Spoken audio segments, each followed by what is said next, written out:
Hmm.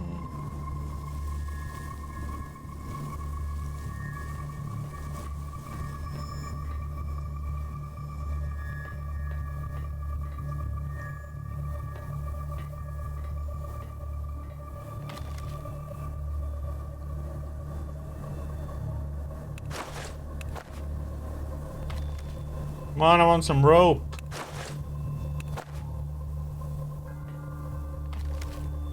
Oh, freaking heck.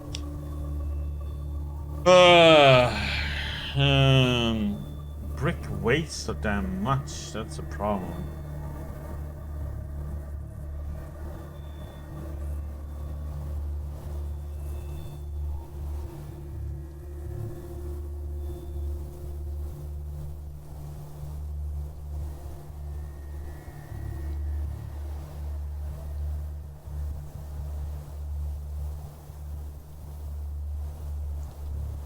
Hmm.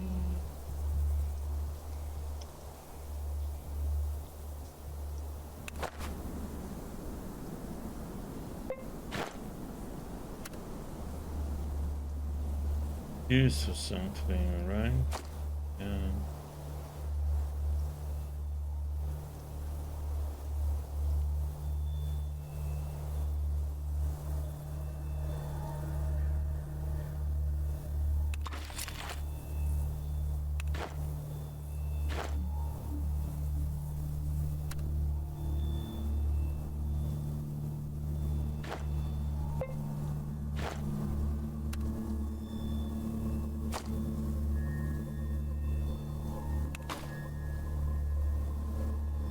Ah, well.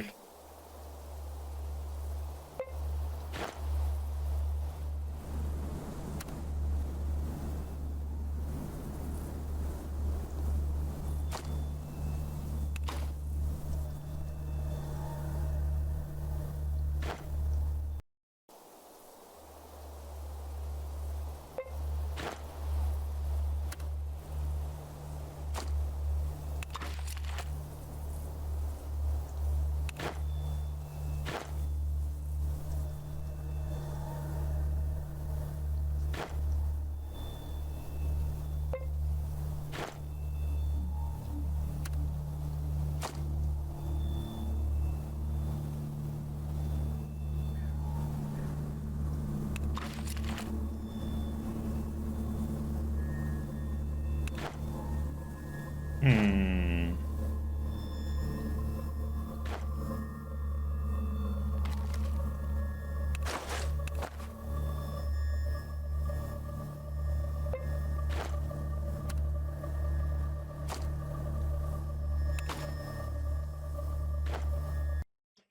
We're gonna craft some of these so we can sell them off and hmm.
Ah, shit.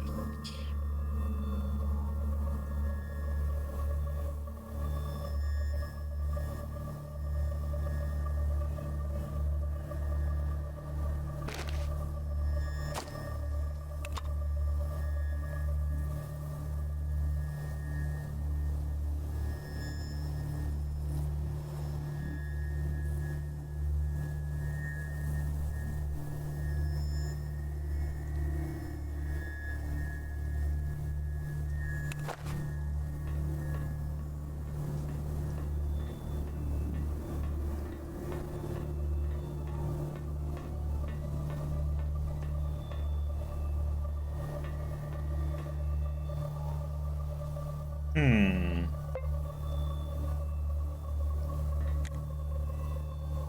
A lean tan woman is giving you a doubtful look. She noisily smacks her lips and pulls a long cigarette from a metal case. Shooting you another suspicious glance, she puts a match to it.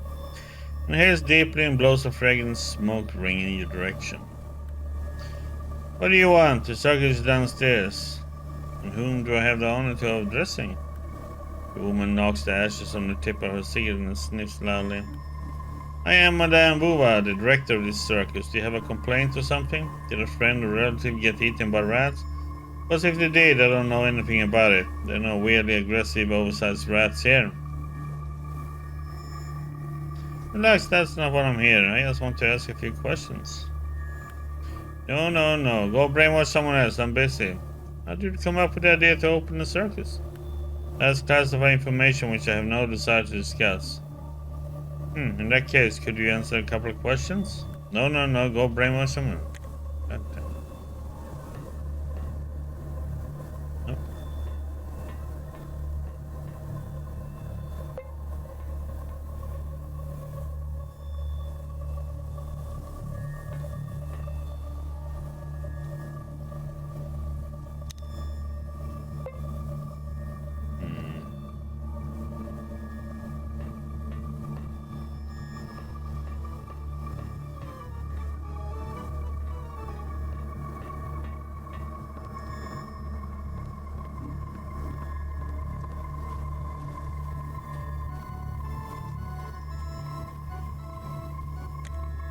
Closes your face to conceal the voluminous hood, raises his hand high in the air in greeting.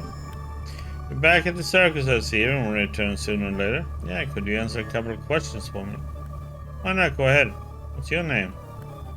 Oh, it's... Yes.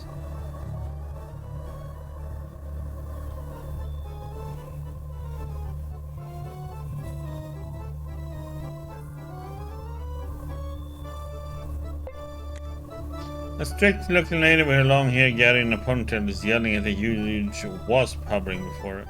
The mutated insect seems to be somewhat reluctantly following her commands. Oh, honey, you will fly through a ring of fire, even if I have to feed you macaroni all week. Where did I leave my whip? The wasp seems angry as it turns its giant head this way and that, but doesn't flee the cage. You ever heard of the talented animal trainers, but you've never seen someone train a wasp. The woman turns to you. What is it? There won't be an insect show today. That circus lies for you. One actress refuses to fly through a ring of fire, and Madame Raskovia Pie's whole act is postponed. That won't stop us from talking, though, right? No, I'm too busy with this damn wasp. How did you make the wasp so eager to serve you? The woman smirks and shrugs. Maybe they see me as a kindred spirit. Bears her legs for you. They are naturally thin and covered in black and yellow striped Tonian's shell. Also, my body secretes pheromone once a month, which attracts wasps and beats them all around. Unless I wear heavy-duty pants. Alright, but remember, I'm very busy. Okay.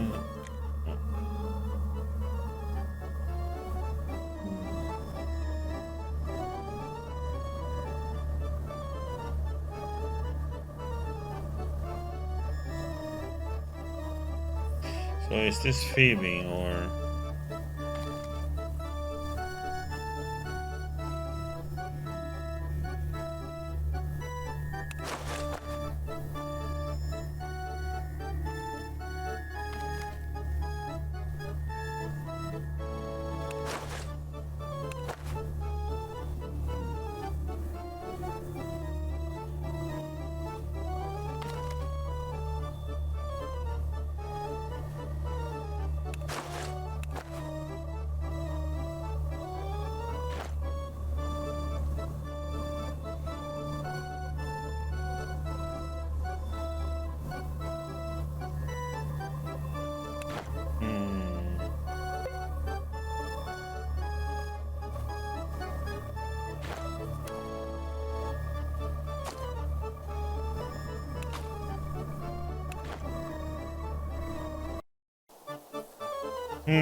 Hmm.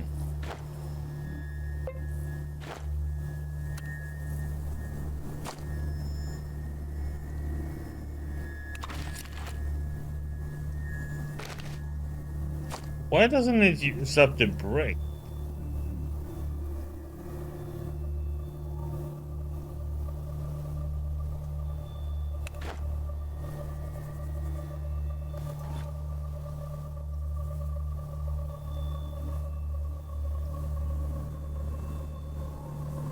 That's why I don't understand.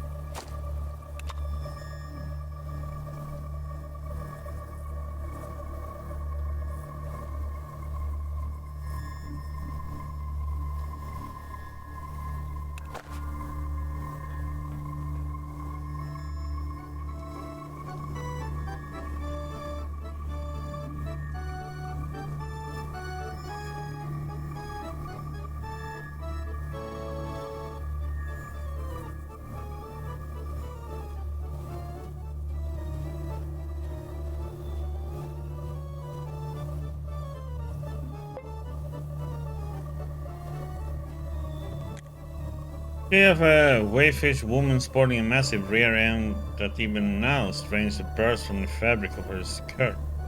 Other than this one deformity or asset, depending on your point of view, the girl would look completely normal, pretty even, but alas, she speaks to you in a thin voice. If you're looking for fun, come check out my excellent brand. I lay eggs both day and night, so rotund. It's a delight. I might not look very strong, but I lay eggs all year long. What do you do around here? Turns around to better display your massive buttocks. I lay giant eggs. It's my mutation, see? Once every month or so. When I feel like I'm about to lay one, the guys set me up in a big nest inside a cage and drive me around the oasis like a traveling sideshow. Everyone wants to see the supreme mockery of nature that I represent, so we make around 500-600 rubles each month. Sometimes kids and old folks give me bread and sacks of grain too, which is quite lovely of them. There's just one thing I don't like. The embryos inside those eggs always turn up dead, except for one time. I don't want to talk about that. Come on, I'm sure this story won't mess me up as much as the previous one. No. Forgive me, but it hurts too much. Yeah, let's not revisit old wounds. How about if we discuss something else? Ask you some questions. I, Jan the Circus Freak, admit that I would love to talk with you. Tell me about yourself. When my body started to adapt to my egg-laying mutation, all the boys in my village wanted to date me. But when I grew this giant butt, they started making fun of me instead. I was thinking of killing myself, but thankfully I found this place first. Well, good for you then. Are you happy here? You know, I'm happier now than before my mutation, when I was a simple villager. Here people accept me the way I am, and we earn a pretty penny too. Sounds great. What can you tell me about the life in Oasis? One hand, it's nice that things are slowly returning to normal, but on the other hand, I don't want to return to communism. Communists would never allow our circus. They would say it was immoral or something, as we were at fault for being mutants. We show off our deformities and earn money for it. Who suffers from that? People with weak hearts, I would say. Got any good rumors to share? Heard that a man in Krasosnameni has a pet myrmic. Do you know myrmics are mutants like us? We should build a cage for his myrmic and ask the guy to join our circus. Okay, so let's save and then we... About the feud with Barbara the Bearded Lady. Usually shy Yana the Egg-Layer rapidly turns scarlet with fury. Don't you dare even mention that shrewd's name. I've laid tons of eggs in my life, but only one had a living embryo inside. That stupid bearded bitch broke it and ate the poor thing. I can never forgive what she did.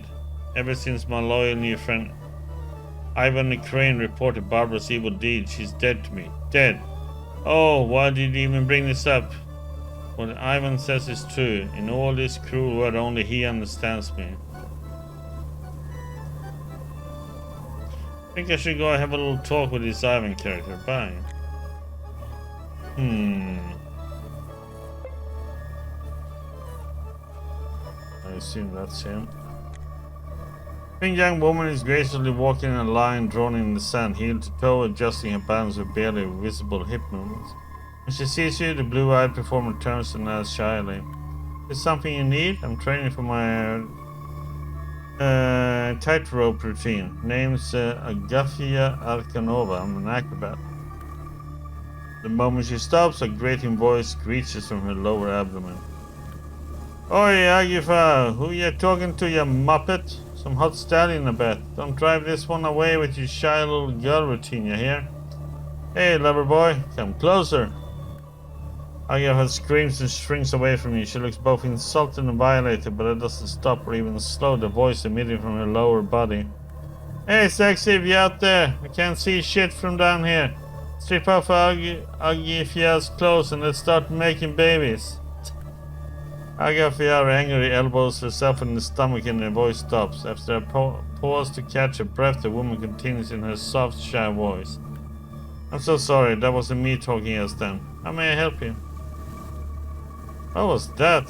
Where was that voice coming from? What voice? What are you talking about? Failed to convince her. Okay, can I ask you something else? How's life in the circus? Pretty good, actually. We entertain people and earn enough to feed ourselves. I couldn't dream of anything more beautiful than the children holding their breath and staring round-eyed while I perform above the arena. Agafia goes quiet, but a moment later you start hearing the voice again. Now it's coming from her torso. Most of those children are dirty old men, and they are staring at your arse. Must be an interesting experience. Aren't you scared when you're walking the tightrope?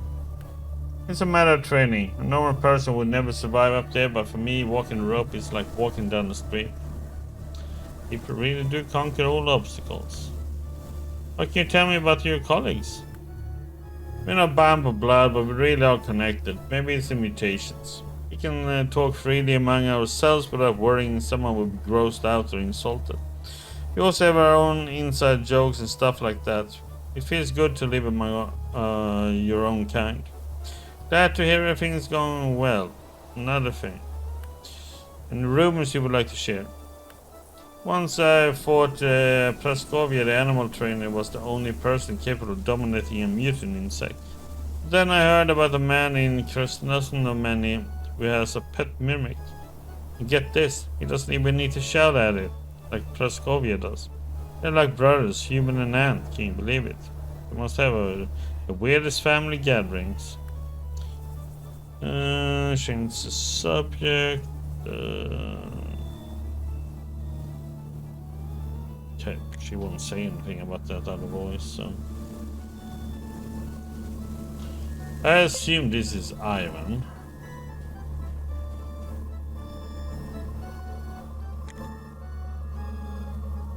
You see a thin and pacey young man of around 20. He has a large, deep eyes and also sports a colorful beak growing from the middle of his face.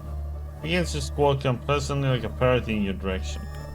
"Kaka!" The scream of cranes flying from temperate south. I hear it, yet I'm bound to the earth. No wings have I, and neither can I fly. My name is Ivan the Crane, oh dear friend of mine.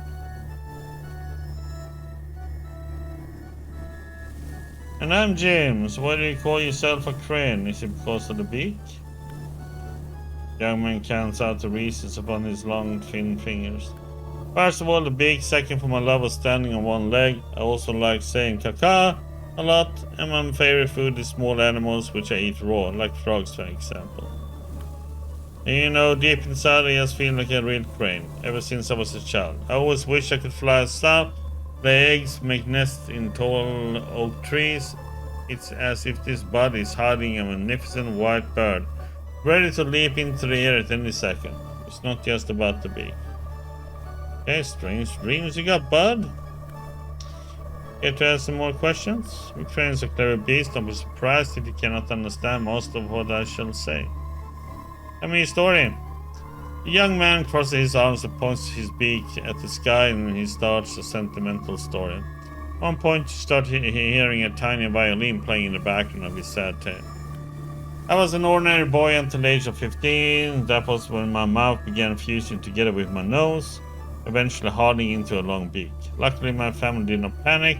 They arranged to feed me from the tall glasses and vases, and led me to the swamps here where I could feast upon my natural diet, frogs.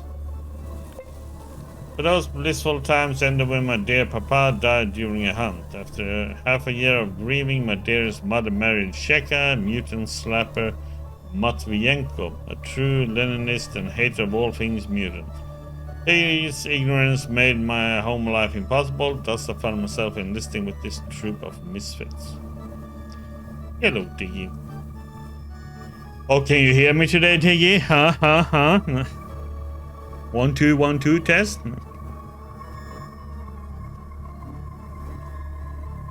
That's life for you. So what are you doing in the circus? Ivan the Crank shakes his beak, looking depressed. Oh, what I really want is to create art on a real theater stage, not here, in the circus. I'm also sitting in a makeshift nest, taking care of plastic eggs. We just stand on one leg as the crowd cheers at me. Although a few times me and Gutsy the Clown acted in our own theatrical shows. One of these, the Emerald Mammoth, even received a standing ovation. There I played a burned out Soviet officer whose medals was stolen by his friend. Truly a Shakespearean drama. You have a creative soul, Ivan the Crane. How are you doing, Diggy? You like it around here? Honestly, I know there's no place better for me with my condition, but still, some days I dream of different vistas. You should appreciate what you have, foolish one. Heard any good rumors? I heard that more and more people are going to the video salon instead of the circus. Plebeians! Live art is much better than some dusty old videotape. It's stronger and more beautiful. It's alive. Movies are also art. You go out and check some flicks. I'm also alive. Okay, I'm investing in Barbara and Jana's fight. Can you help me? Young man is already talking over you. Don't even start. A bitter old cow took a shell away from her best friend. It's no secret that my dear, though highly unoriginal, Jana Egley lays egg constantly, but the one Barbara ate was alive. It had a living future child inside. Oh, I would give anything for such a blessing. You notice a hint of jealousy in Ivan's voice.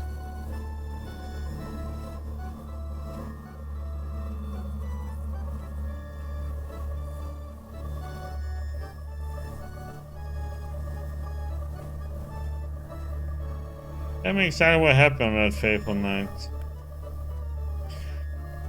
I think it's he who ate it. Ivan the Crane shrugs, confident she would soon have a child. Jana fell asleep with the egg in her hands.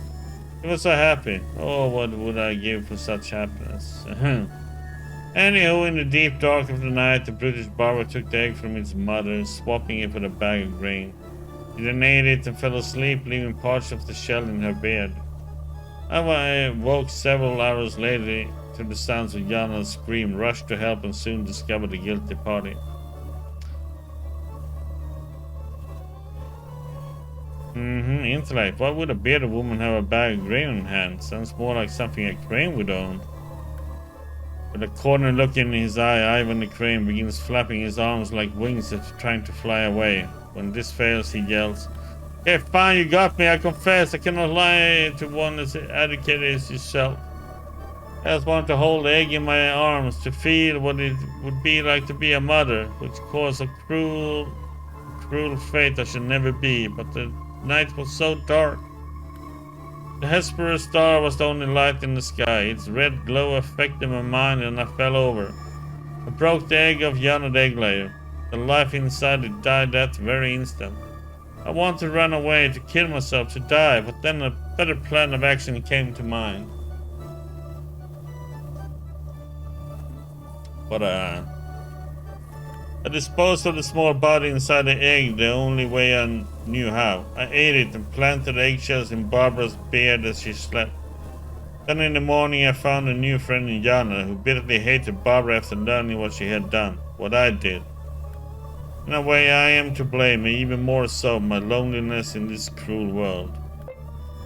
Ivan the crane begins softly weep. This conversation is an end.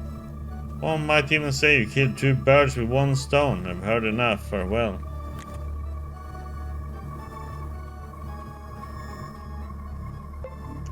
Yeah, we found a circus that we are visiting here by this plain.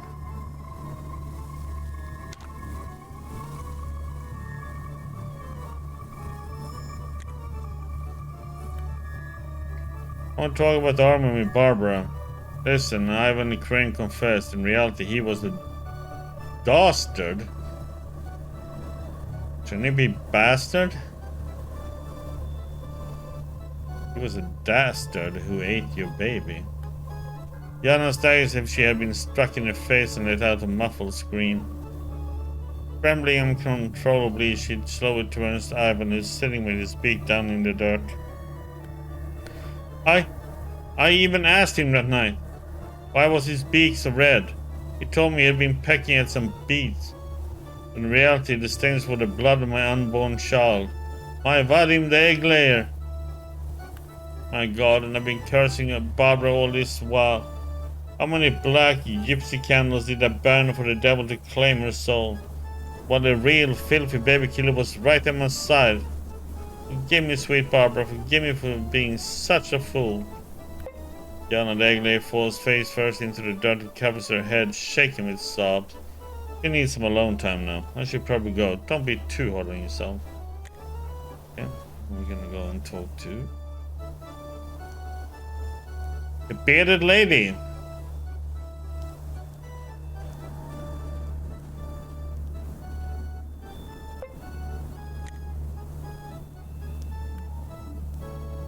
About your fight with Jana Dagley. Yes. Just noticed a winding one thing in the hair of a luxurious beard. I found out Jana's egg was broken by Ivan the Crane because he wanted to feel what it was like to be a mother. Barbara's eyes lights up. And after he broke the egg, he framed me. It all makes sense now. Oh yes, wait until Jana learns about this. Bear lady grabs you with both her hands and almost squeezes the life out of you in a giant bear hug. Every bone in your body feels the full brunt of her gratitude. While we were unpacking here, I traveled to a couple of villages down south and let some people throw rotten fruit at me for cash. Now I'm giving it to you for all your help. The woman pushes a small coin purse into your hands. Thanks, I'm glad to help. Can we talk about something else now? Changing the sideways is the same as changing my beard color. It doesn't take 5 hours and a bucket of dye. You have to shed some more?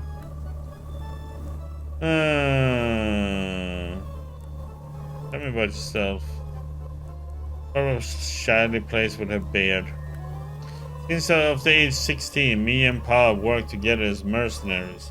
My mutant arms are rock hard and can tear through metal, which made the profession easy for me. Although when Pa got himself killed during the Belgorod mutilation rampage, I joined the circus. You know what?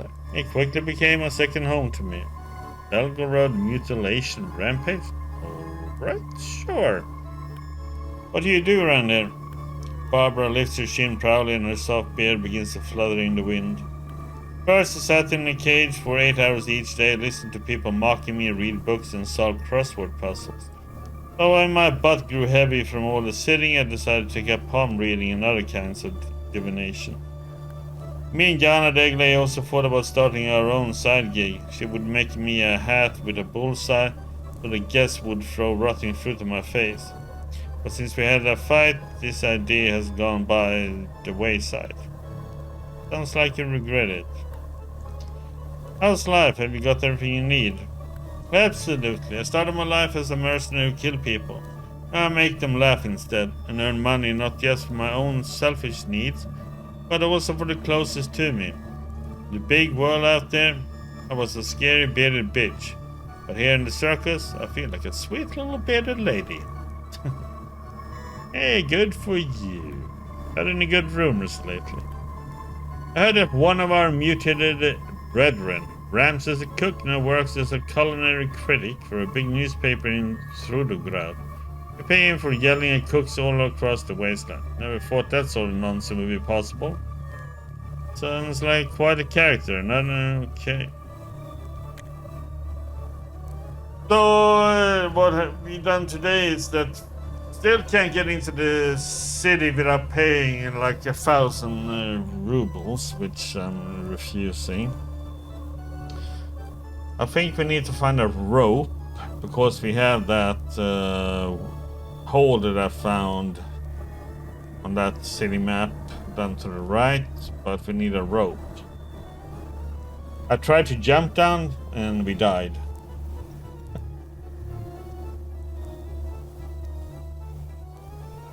So it seems like we do need a rope. Okay, let's save and let's pay 15 rupees to go in and watch. That's not much. Here you go, woman. Pay a fee and the old woman hides it away in a tiny wooden box she keeps beneath her cloak. Have a nice one, kiddo. That she immediately falls back to sleep. Okay, then. Let's go in.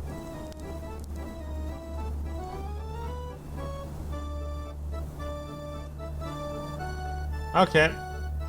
Entertain me, damn it.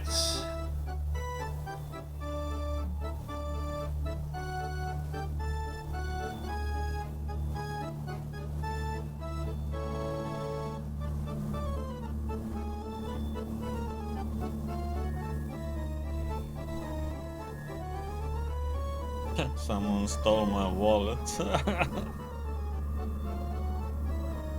I'm hungry. That wasn't worth the 15 rubles. Sunflower.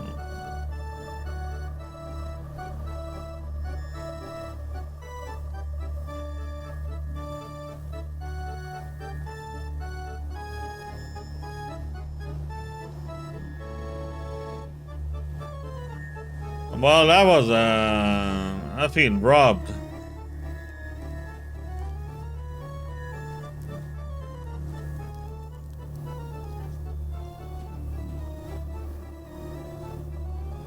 That was a horrible experience. Gasoline.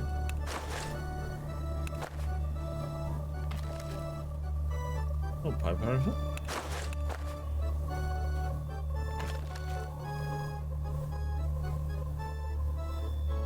Need another one.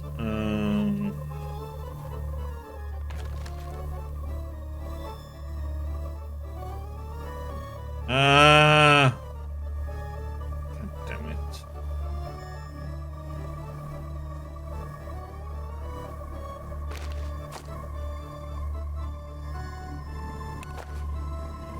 Don't need it.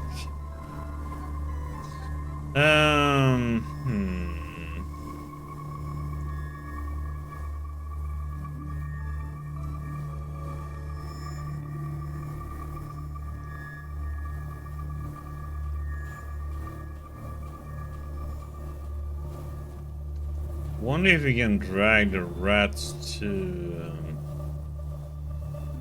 over here or not.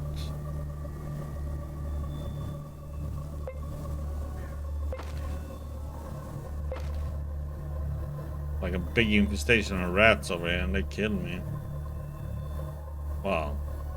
I reloaded before they killed me, but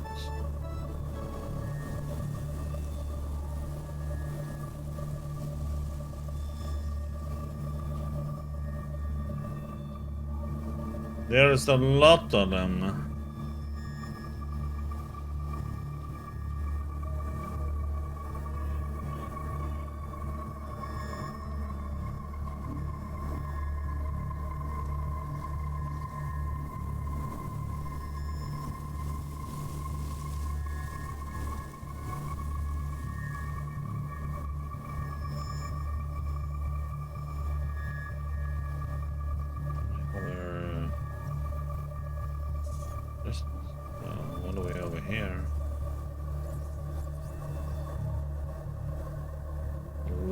way to...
It's like the whole army is coming on him, you know?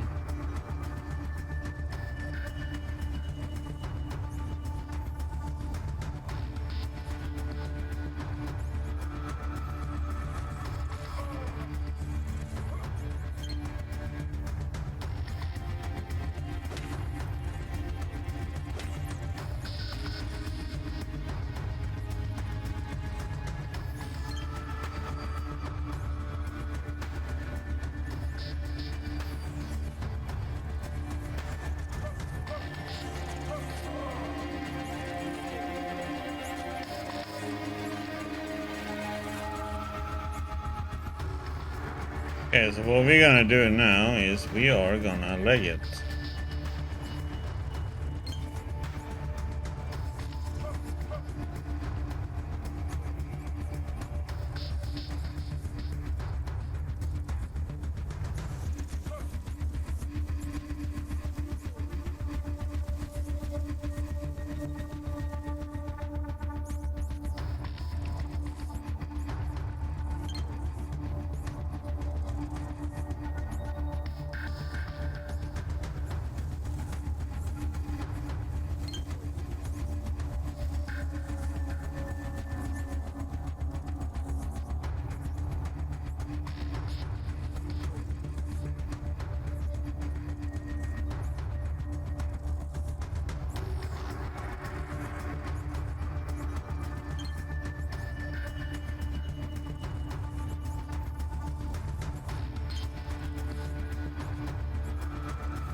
See how long they to follow. I'm gonna see if we can.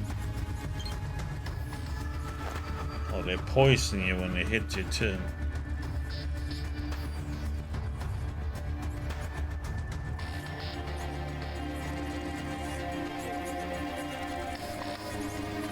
Why do I only have 5 now all of a sudden? Because I'm poisoned?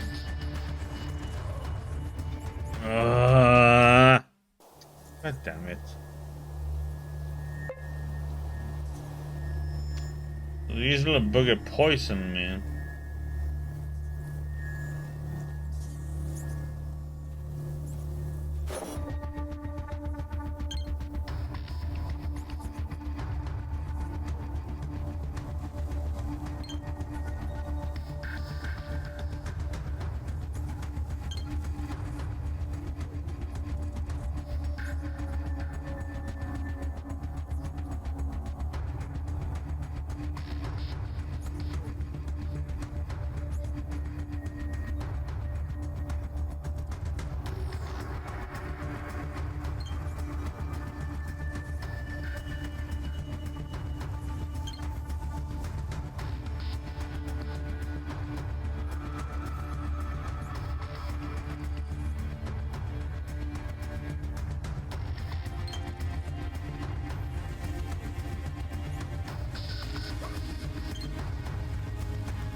There we go.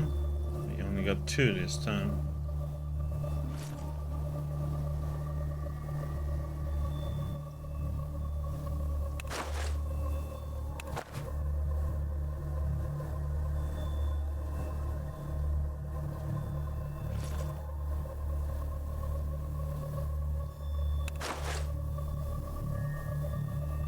God damn it.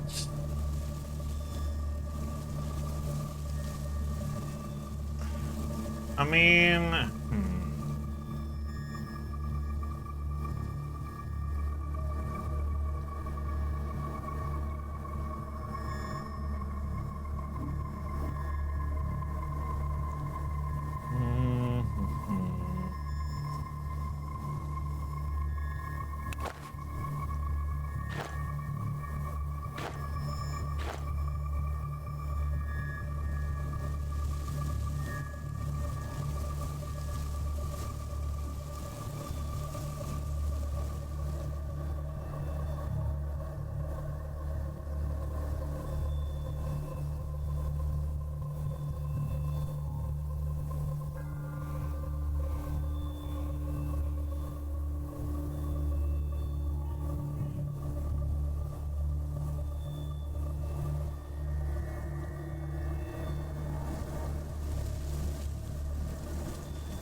Holy shit, and that aggroed everybody.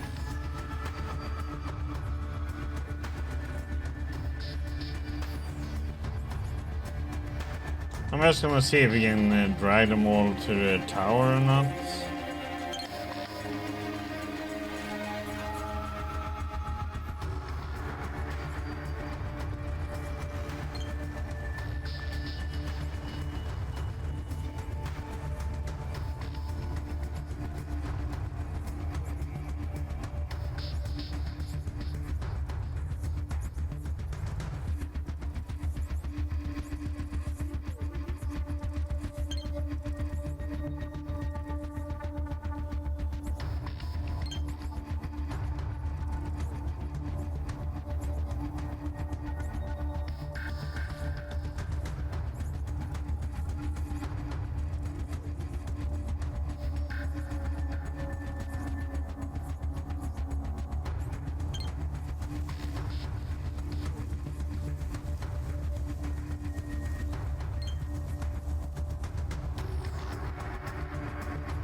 Wish I had like an attack that arcs. You can hit everything at once. I do have a grenade on me, but you know.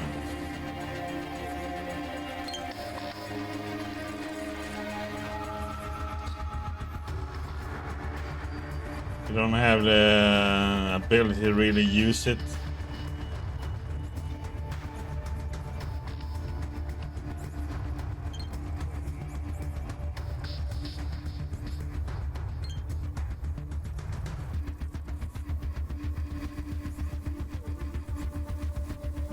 Oh, she's coming now?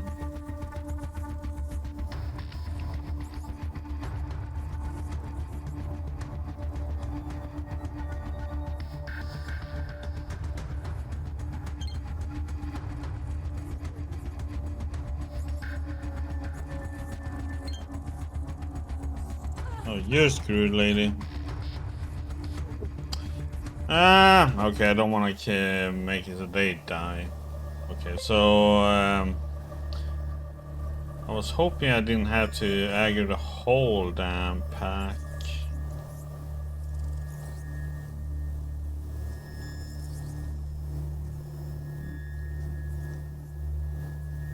I was hoping I could like just aggro 1 or 2. I could deal with those 2.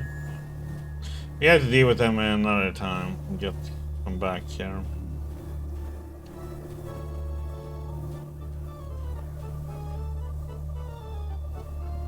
But Circus was a rip-off, so.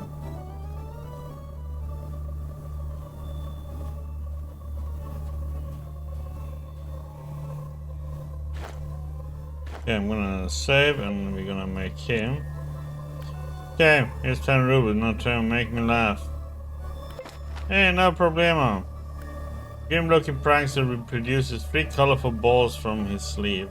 Begins to skillfully juggle. A few minutes later, he launches the balls into the air one by one and catches them in his mouth, swallowing each one whole. Once the deed is done, the clown goes tense from crown to feet and his whole frame spasms.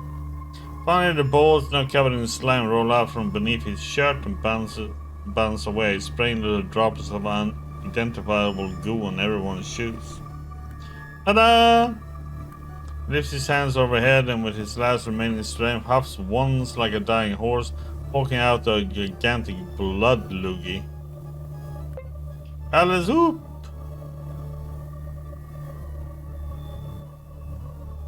Gotta be impressed. How did you manage that trick, Gutsy the Clown? Good magician never reveals his secrets, though any kind of magician can always use 100 rubles.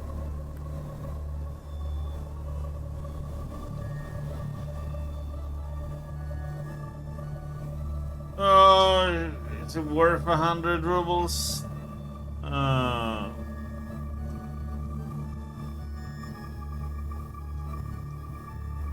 Personality? Oh, come on now. Share your secret with me. Is that so much to ask?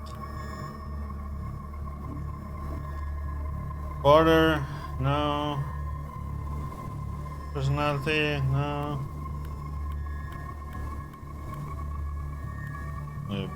Too low. Okay. Here, 100 rubles. I just want to see what happens. That's better enough. Ease your eyes. Gutsy the Clown regretfully hikes up his shirt. The view is, well, something else. His flabby man breast each sport a tattoo of a realistic human eye, while below them the clown's abdomen is split horizontally like a giant torso-side mouth with bright red lips. As you watch, the mutant's gut mouth begins to gurgle and belch. Gaze upon my grotesque true form, Normie, and no fear. Gutsy the Clown screams this out with both his mouths, the one splitting his gut and the one where it's supposed to be, creating a terrible dissonance. Spellbound, you don't even notice as he puts his fee away in his pants.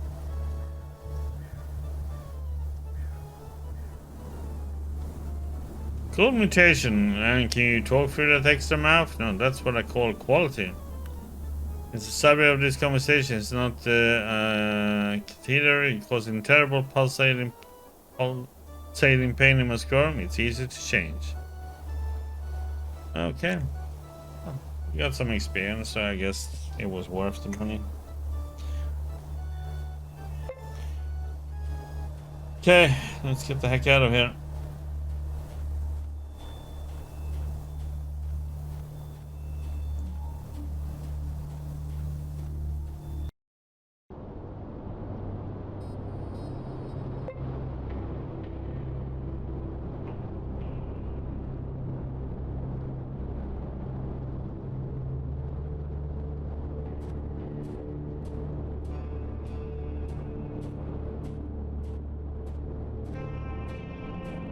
So The only thing that I can find out is that if your survival skill is high, you travel faster.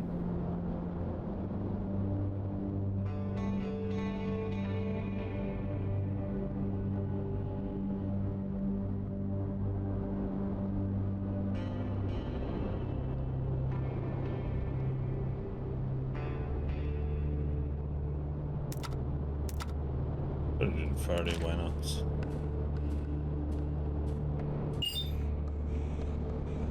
See an overgrown road leading to a small forest. Of course we check it out.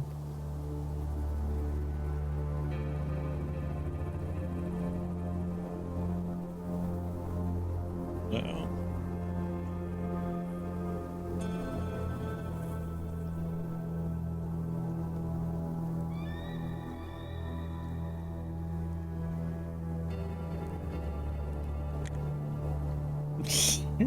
Tin that fall. Your way is blocked by a wearing a metal bicorn hat. He holds an old AK-47 barrel which is pointing square at your heroic chest. So you finally found me despite all the precautions, all the measures I took, but how? Suddenly you realize that what you mistook for a metal bicorn is actually a tinfoil hat.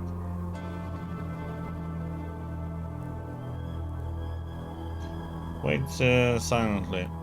The man thinks things over for a moment, then suddenly raises his head and focuses his crazy gaze upon you. You can't tell what he's thinking at the moment, but seeing how his gun is still aimed at you, it can't be too good. You must have learned a thing or two about human languages in your special school. Where were you taught to sacrifice children to Moloch?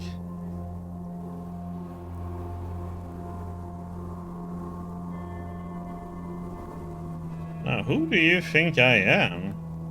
Not who do I think you are.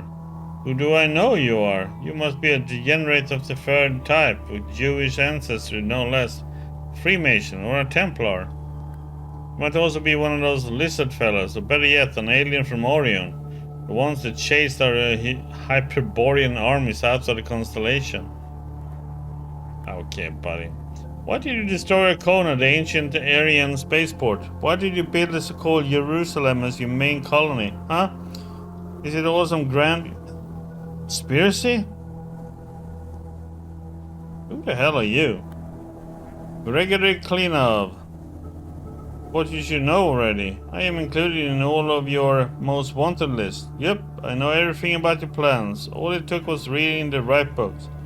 Protocols of the Elders of Zion, the Book of Veles, Mein Kampf, the new edition.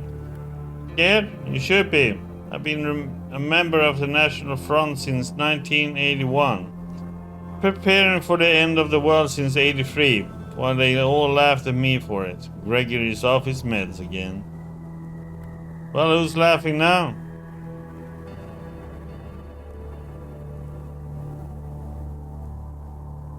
Can you introduce yourself again? You kinda lost me after the first sentence.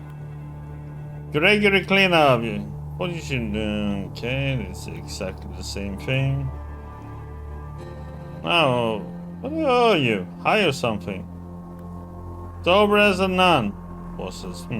Well, I used to drink back in the day, but it's all because you Zionists always try to get us hooked on hooch.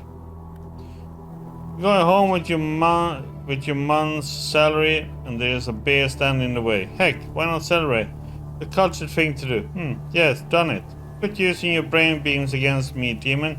I have a tinfoil protection. I will ask again, are you high? Sober as a nun. Used to drink.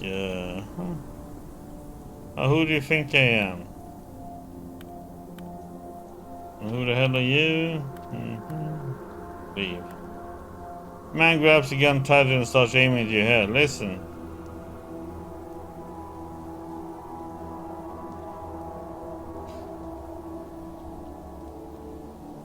Listen, I'm not who you think I am.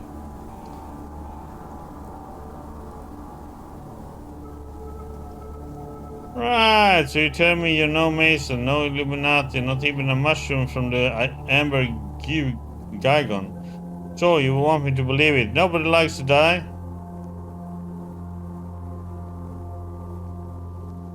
Spacecraft. Strength is 6. I don't know. Hey, if you really think I'm all that, why am I strolling around with no bodyguards? Oh, success, huh?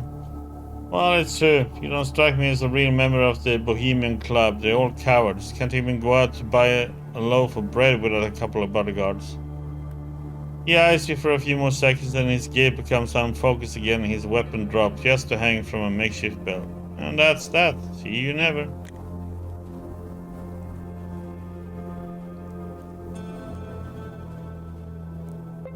Yeah.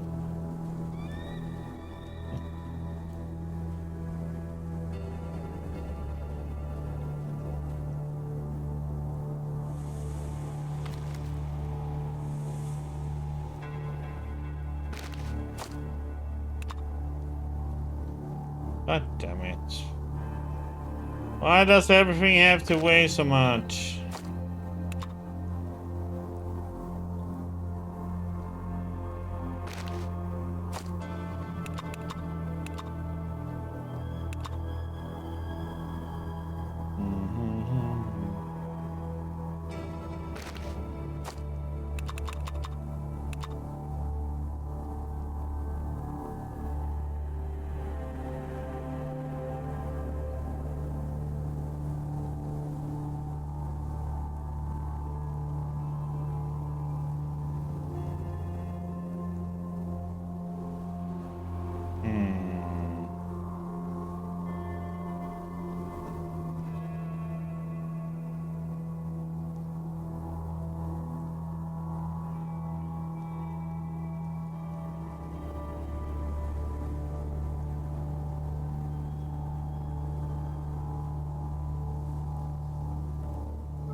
Do, do, do, do, do.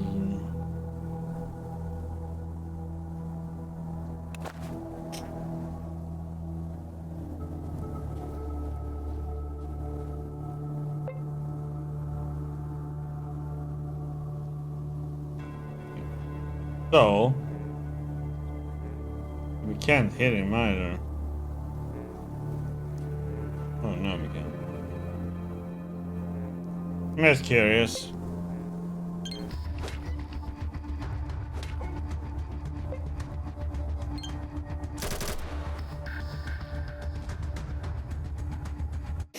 Okay, guess not.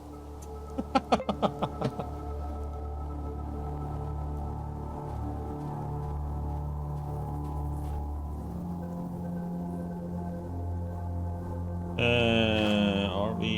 Yeah, one more time, let's see.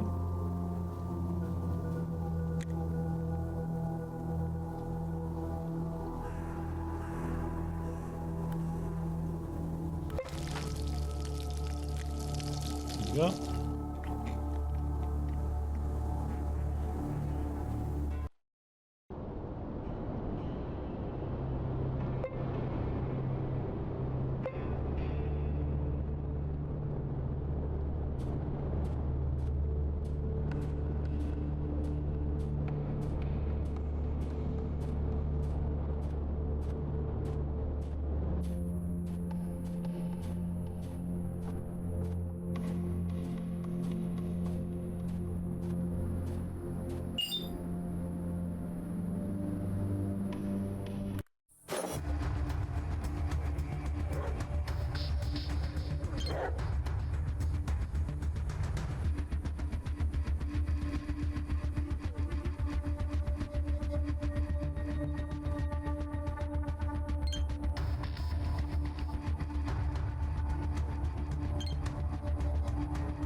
Holy shit.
Oh, that's a lot of...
Let's go into the cave.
Missiles everywhere!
Make some food.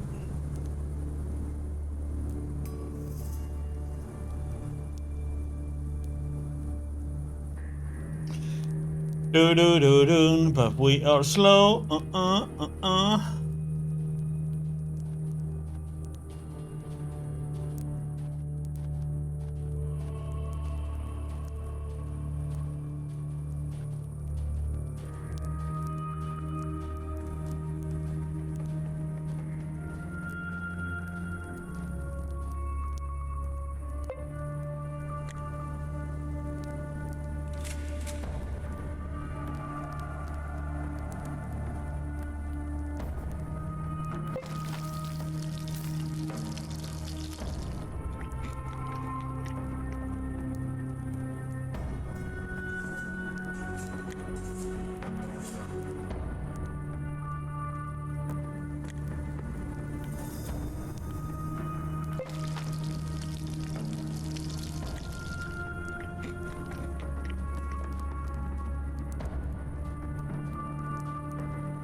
Man shivers slightly on a dirty bed. He looks up at the ceiling with unblinking eyes, breathing heavily. His broad chest has been sloppily bandaged with yellowing rags.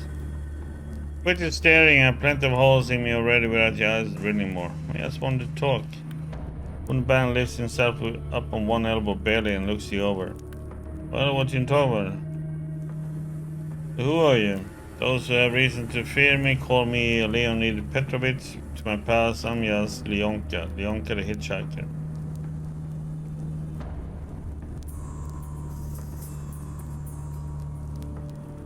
Nice to meet you. Okay. Hey there, Leonka. I am called Jim. I am like any other. I've heard worse. Well, tell me about this place. Nice place, right? We settled here a few years ago. We worried at first because it seemed too large to defend against other gangs, but then we fortified it. Some gangs live in old barns, some settled in tents, but we got a fucking factory. Now that's a base to die for. What about resuming production? You're crazy, man. How do you resume something which stopped way back before the war? Although maybe someone smarter than me would see things differently. Got your point. Can I ask one more question? What's wrong with you? Benny laughs out loud. Well, you're blind. I got knifed, you idiot. Knifed by a fucking kid. Happened a month ago when we heard some rumors about a gang of crazies heading for Otronoi. These guys were scavengers, animals. People like them burn villages on a whim. We didn't want that fate for Otronoi. Villages pays us protection money, of course. We don't want anything happening to it. So we set up an ambush and waited for those fucks to pass. It worked. Right away we put down half of them in a storm of bullets. The other half though, goddamn, they really were crazy. None of them panicked. Nobody ran. Instead, they literally ran towards our guns, wielding knives and clubs. A couple had nothing better than pointed sticks. Got them all in the end, but not before one stuck a shiv into my stomach. Took me by surprise, the dirty fuck. I was reloading when he came at me. A crazed kid, nothing else. I messed him up real good, not gonna lie. I hit him so hard his skull shattered. But like I said, he managed to stick me like a pig first, and now I'm half dead. Anyway, the guys didn't leave me here to die, but I need a real doctor pronto, like the one in the village. Mikoyan, I think his name was, but what are the odds of him coming all this way for a house call?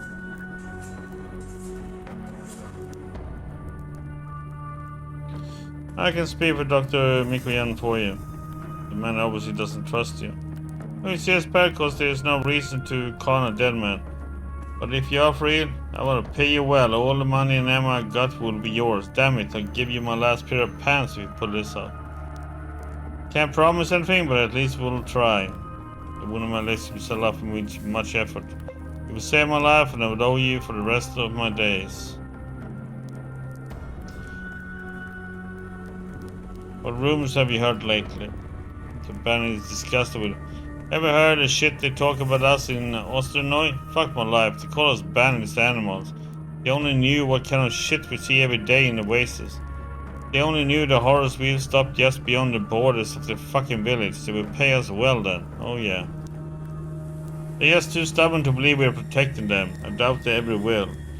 They think if a man at one point in his life is forced to steal, he can never be trusted. He can never have honor. Yeah, right. So we treat them exactly as they expect we will. And take the money without telling why we do it. Did you try to tell them that? Maybe then an amazing friendship will blossom between you guys in the village. The man thinks you wears over with a smile. That would be great, but I'm not much of a diplomat to be honest. It hurts to speak at all in my condition. Okay. It seems like we should talk to them and see maybe we can figure something out. I think we talked to this guy. Somebody knife your pal over there? Just some questions. Yeah, we talk to him. I think we should have talked to most of the people here.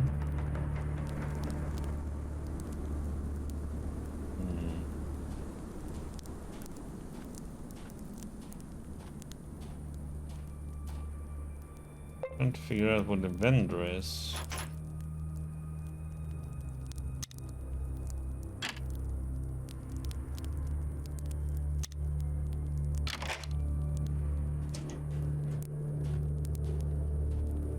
There's nobody around seeing us.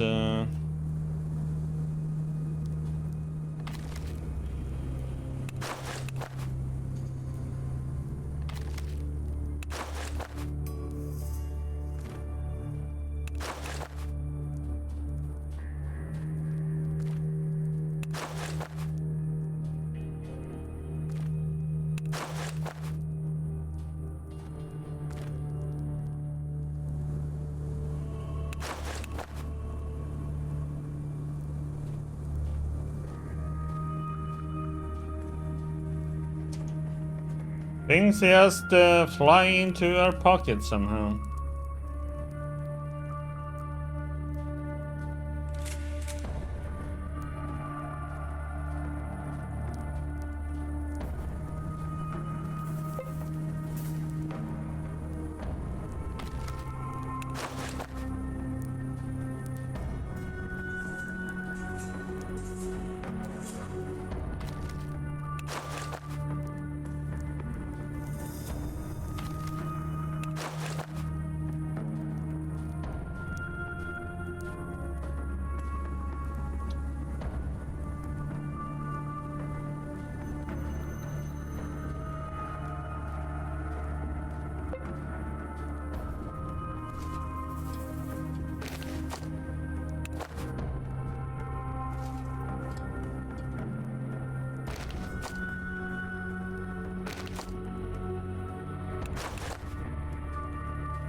Where is the... I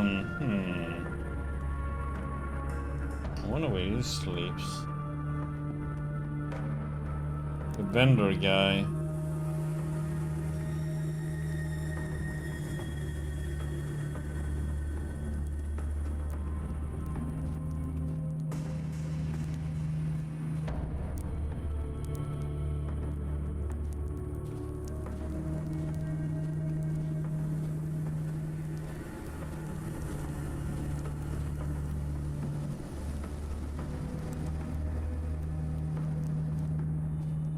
Everybody's like sleeping now because it's nighttime.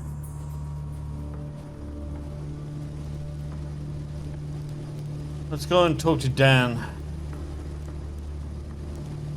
We'll be walking slow for a bit.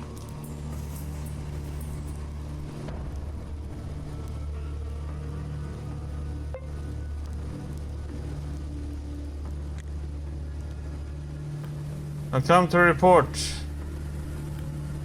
found out what happened to the three brothers. Bobster shrugs indifferently. Alright, report. The three of them killed the farmer's eldest daughter and got what was coming to them. The father killed them all. Dan's face turns grim. He clenches and clenches his fist several times before looking up at you. That was definitely an oversight on my part. Alright, answer me this. Do the farmers know who sent those three idiots? Yes, they know. I see, that's quite tragic, but if that's the case, they will have to be disposed of. I'll assign this task to Bater's son and Slayer. They're experienced enough and ruthless.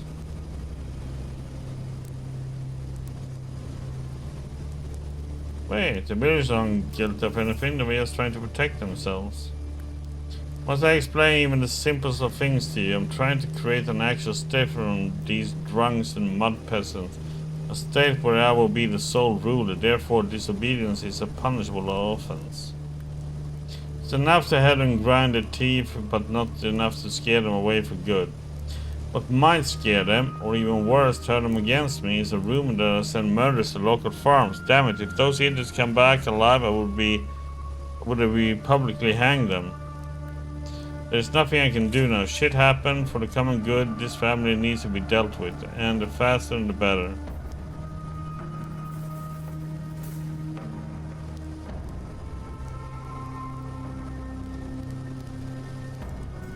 So I should have said they didn't know then, huh?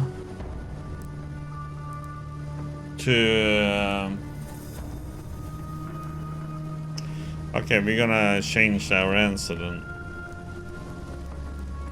Stay silent. Understand we don't want any ugly rumors circling about our organization. Uglier than the ones we got, I mean. Otherwise we will vanish in the blink of an eye and our current problems will become irrelevant compared to the hell that breaks loose. Okay, just wait a sec. Dan gestures you to be quiet while he jots something down in his notebook, then he decides to acknowledge your existence. Listen here, you completed the assignment, you did well, I appreciate that. Here's your cut. Lee takes a bundle of bills from the breast of his jacket and hands it to you. 700 rubles, very good money. Sure ain't gonna hurt. Take the money. Denis Denisovich. Before he finishes addressing the mob leader, he's going through his notebook search for something he's written. He's not even listening to you anymore. Finally, Dan nods at you and returns his notebook to his breast pocket. Oh well, fine. It's in the past, at least for now. Now I have a different assignment for you. You'll be happy to know that unlike your previous task, this one's foolproof. Even a dog could do it. Though it's something resembling a human being, at least partially, it should take that much less time. You need to scout out a certain place. It's called Roaring Forest, also known as the Rattling Woodland, the Rumbling Greenwood, etc. I'll mark your map for you, but it's all legwork after that. When you get there, look around, take a stroll in the neighborhood, talk to the locals, find out why the Roaring Forest roars. Do you understand? Dan takes the map and marks the location for you.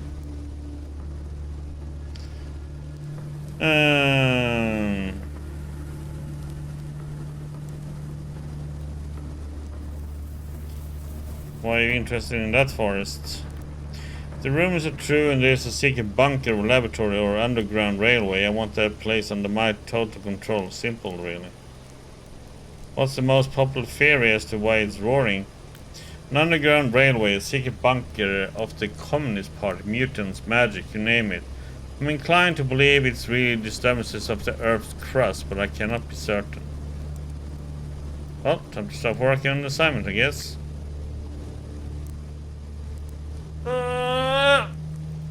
God damn it! So, well, we go with that choice. We're taking that choice, so unfortunately that family is gonna be exterminated. They just make moonshine anyway, so...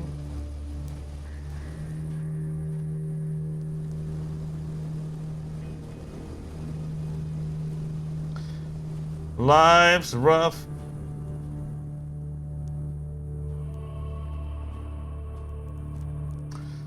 Okay.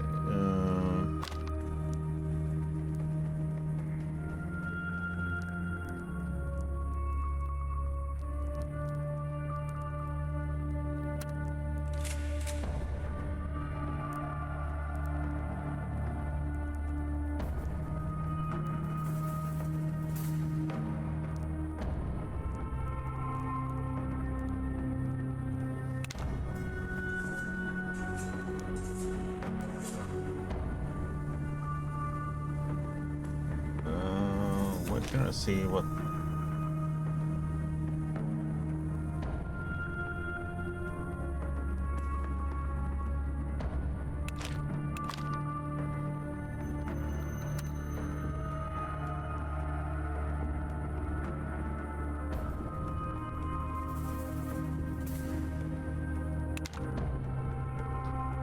Let's see.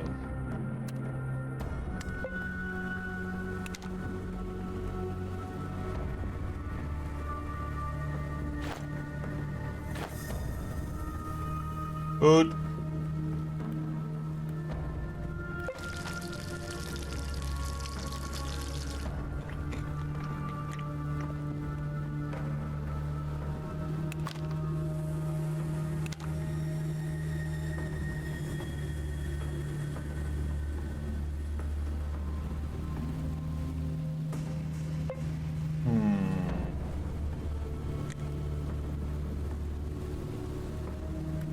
What do you want? Oh.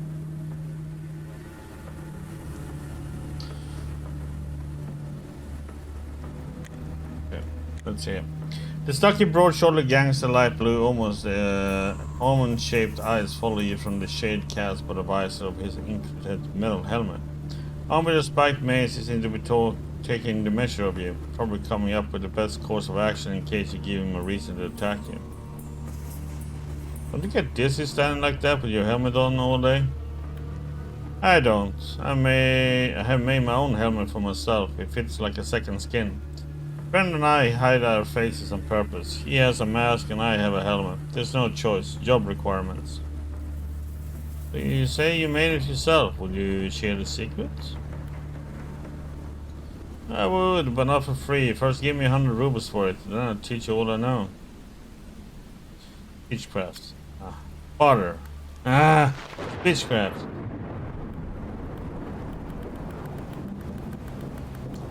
Okay, here's the money. Man nods, looks around and beckons you to come closer. Listen, the sound enters through your body. A deaf man can hear too. Tells you what resource you need, how to bend steel sheets, how to sew leather patches together with a makeshift bone needle, how to tie up seams, and eventually how to make it all work. Thanks. Let's talk about something else then. I want to ask about your chum. Bug casts a quick glance at the man standing next to him. He waves his head. Not polite to talk about someone in third person when you're standing right next to you. He's mute, by the way. That is why he doesn't talk.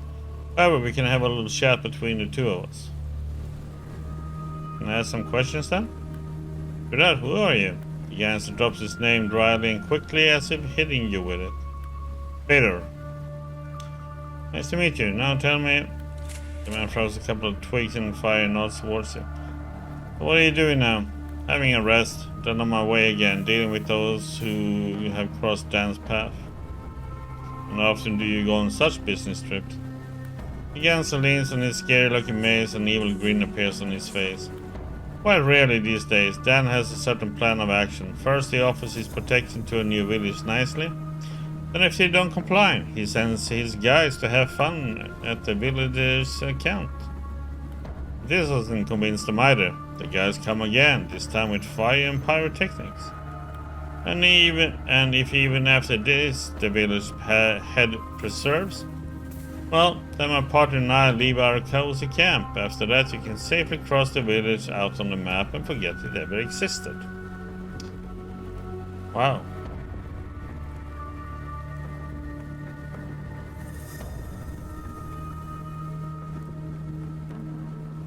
Interesting story. Bugsney is merely apparently amused by your reaction. Got it. Have another question? What can you tell me about this unusual place? It's my camp, it's nice here. There's enough food and water.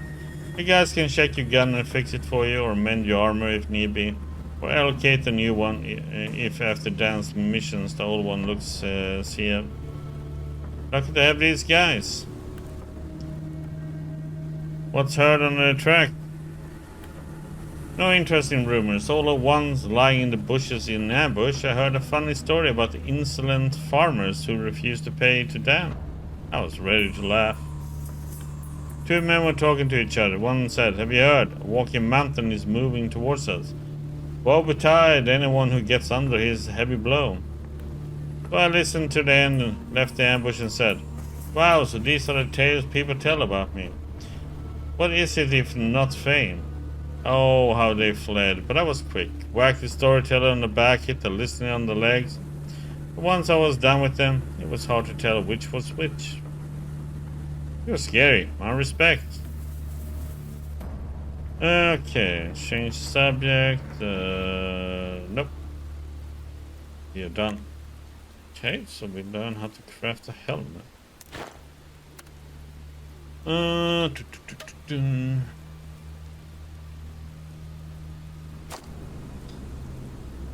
need pelts. Make that one.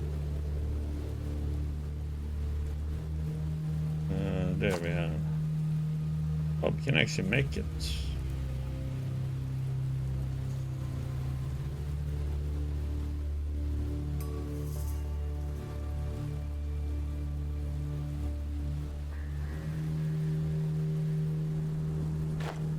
Lowers our dodge.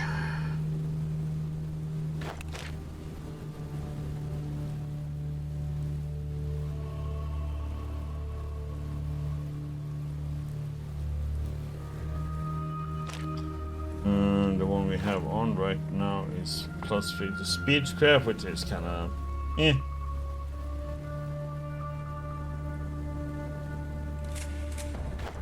I want the vendor that's around here, but he's here at daytime.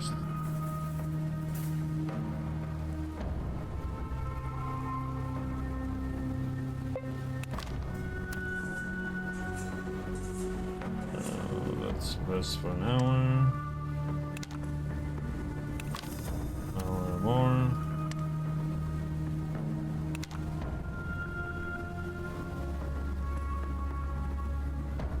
That's a chef.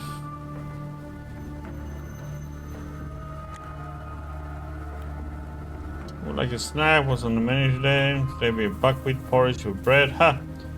You think that's all? Don't worry. Porridge is just for garnish. The main dish is a stew from spider brains and rat tails. Bon appetit. Yeah, I would like to get in on that. Shrugging into me, the food tastes off, but the hunger starts to fade away, and in the end, isn't it the only thing that counts? So thank you.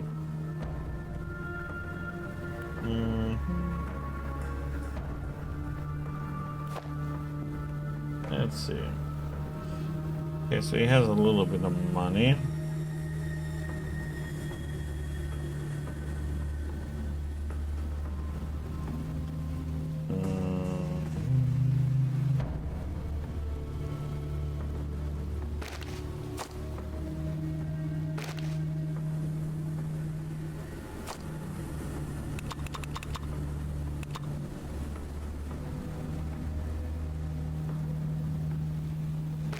Actually,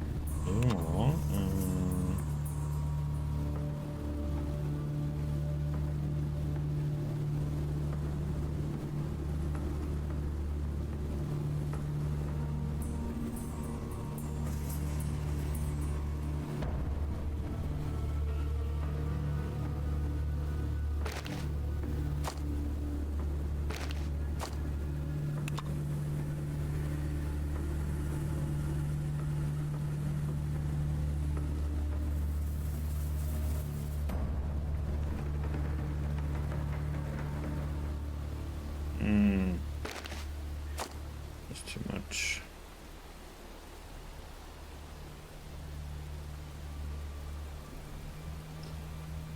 Hey, we even found ciggies, Diggy. And rolled cigarettes.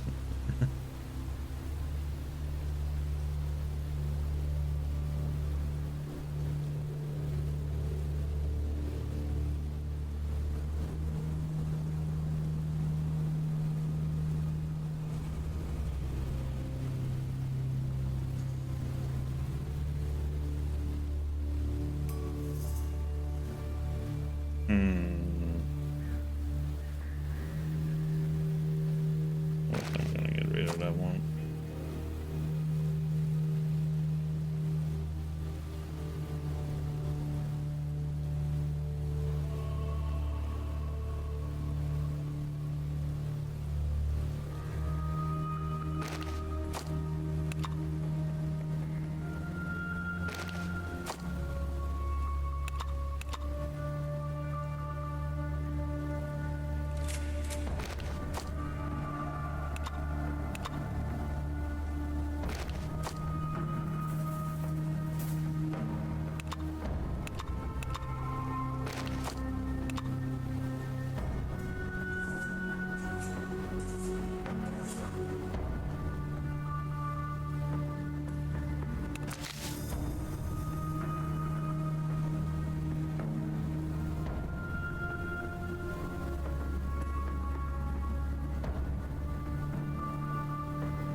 See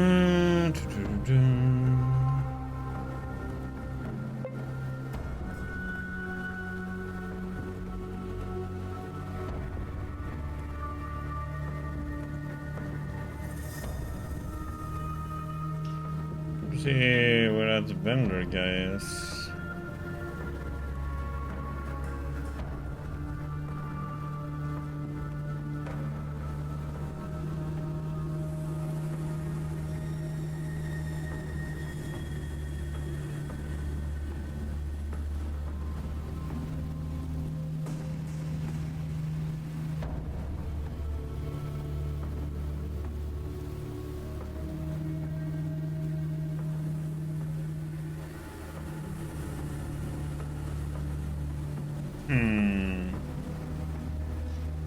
See him anywhere. Because he has the hair pelt I need to make the armor.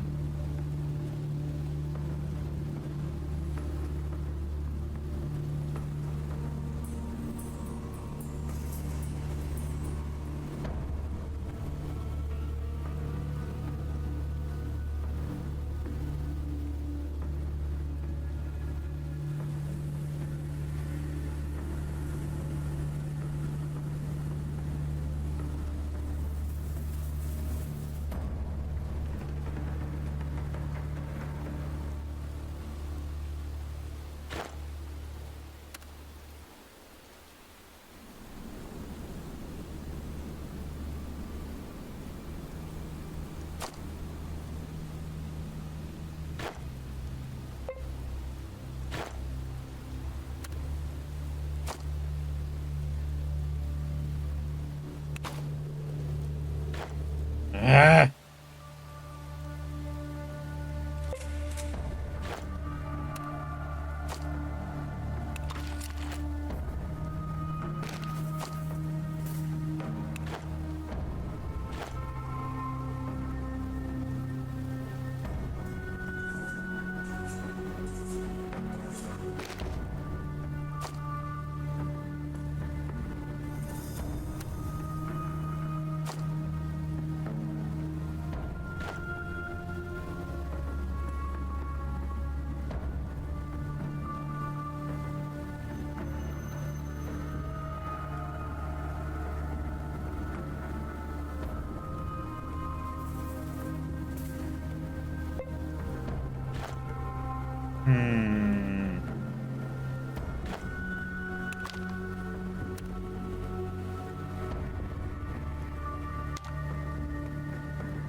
There's nowhere around though.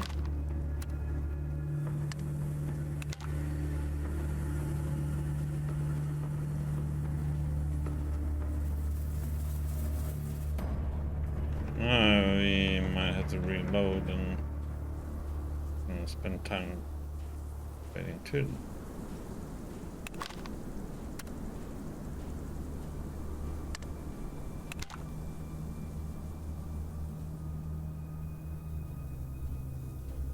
Question if he will be here. That's another question.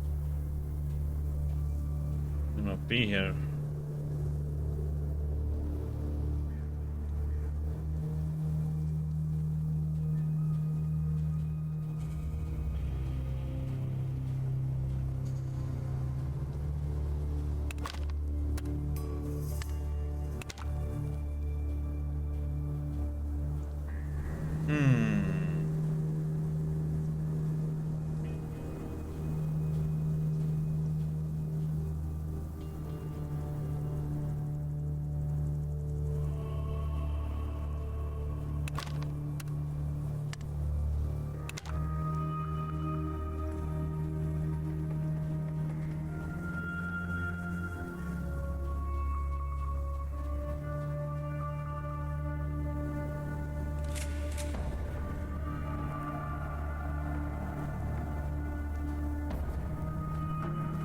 Doesn't seem to be arriving.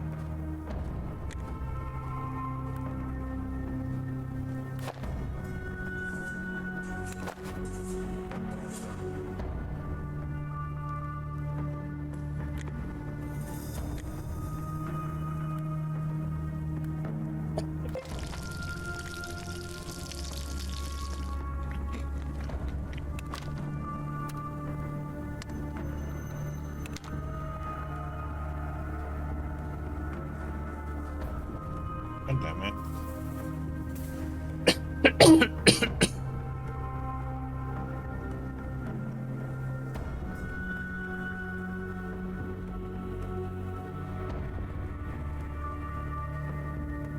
Ah!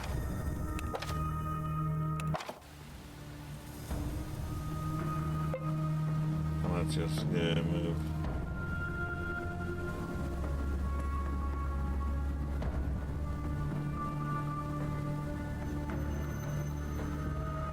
And I have to walk slowly over to Old Town.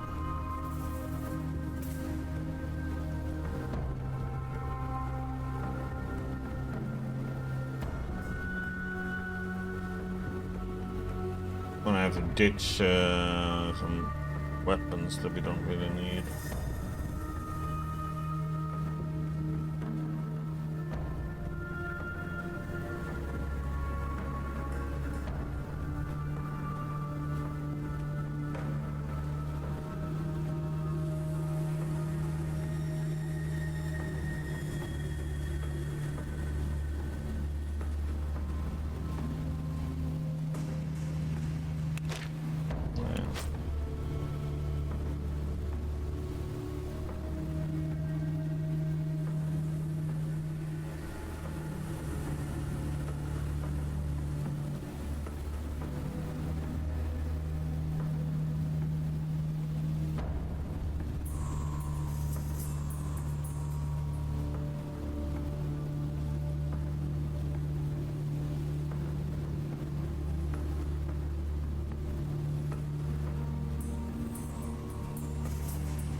That one seems pretty nice.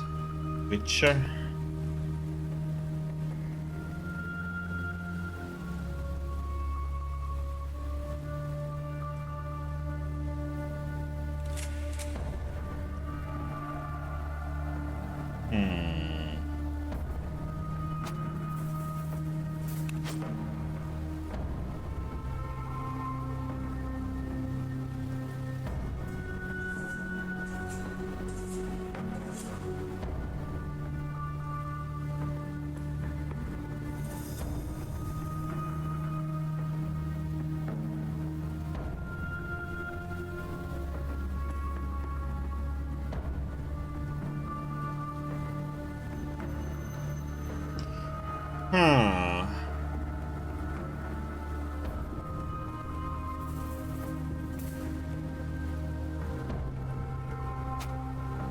Could increase our carry weight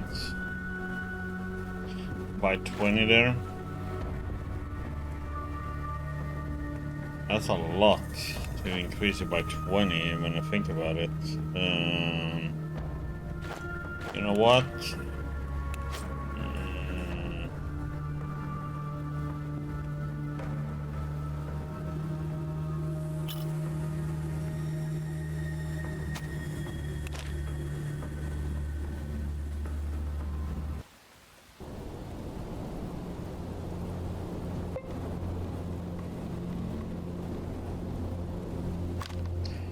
So let's see. Bunker. Forest. I think we're gonna go here and I'm gonna go to bunker.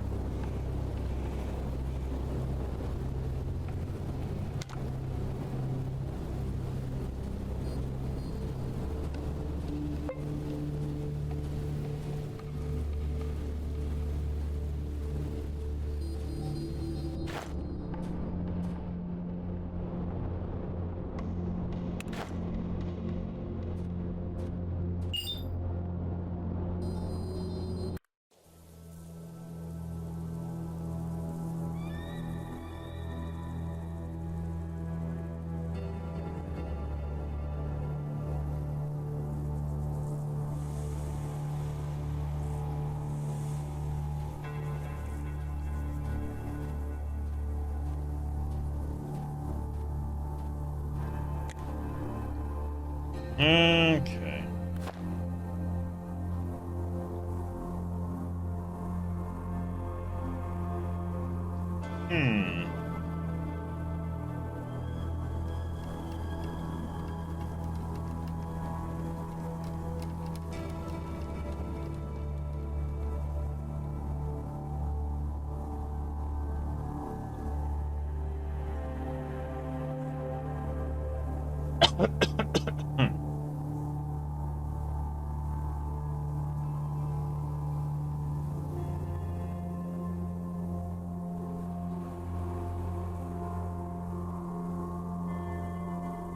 I want that one.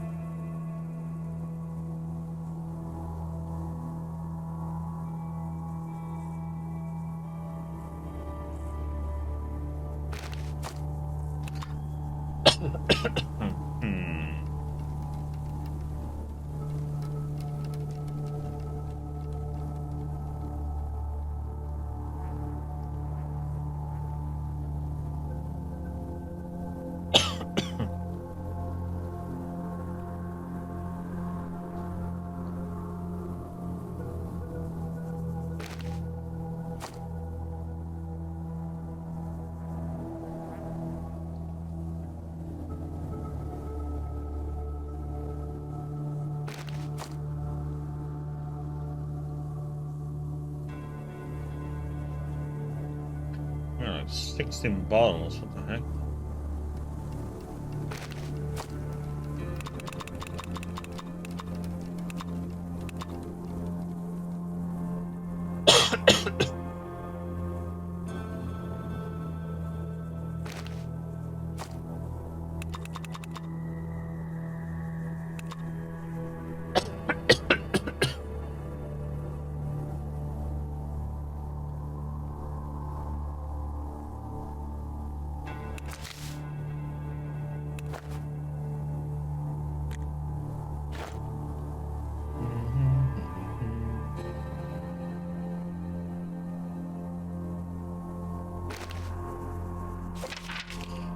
Our instruction: Red October, shoot to kill printhouse. Topic: kill, kill, kill.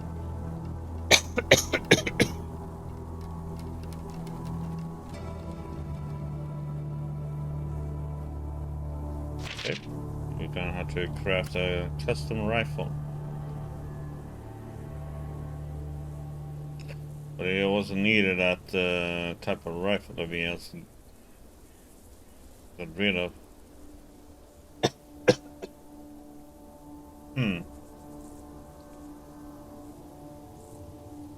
Not a good one. Okay.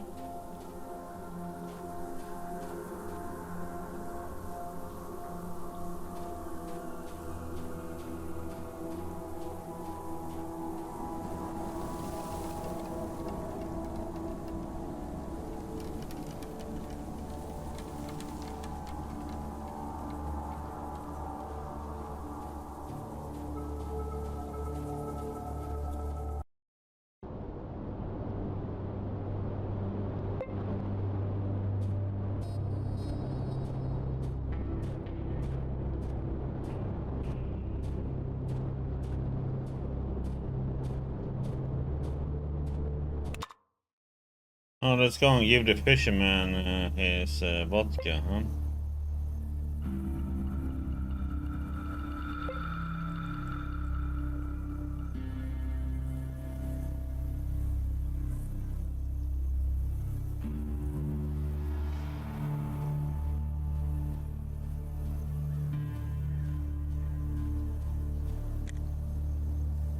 Ready for some liquor, weren't you?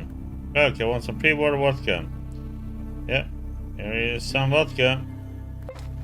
And the bottle to the fisherman. He quickly takes it from you, quickly checks the label out, and puts the bottle into his bag.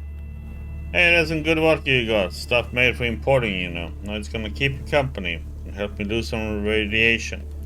We get unlucky and catch the sickness. Now that you fulfilled your side of the deal, it's my turn. Listen carefully and remember. Get the guy out.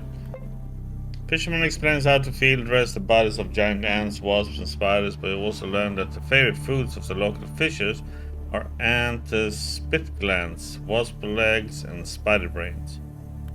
Also, that stuff can be sold. The wastes are home to many fools that like hanging wasp legs in the shacks to show off their hunting skills.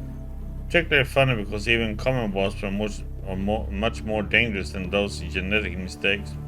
But who cares? Any item that costs money is worth selling, right? Well, thanks for all the knowledge. I better go and think on what I learned there. Okay, so we need to get the bait before we can do any fishing here, but I don't know if that will respawn here.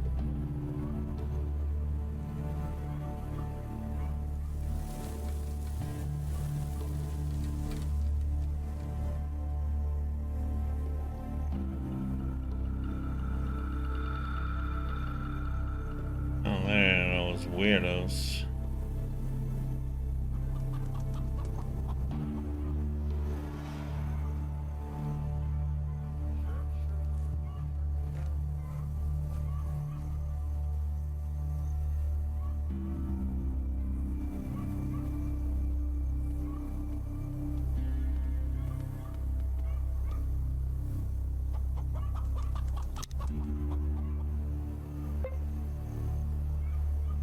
Hunter. Oh, the fellow with bushy beard is walking around treasure huts of what's her name. A fire-dried paw of Myrmic sticks out of his backpack. Did we bargain? He has. Okay, he has one of these that we want. So if we want one, it's 19.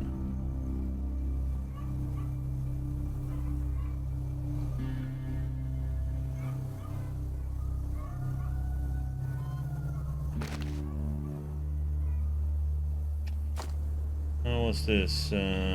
Salivary gland.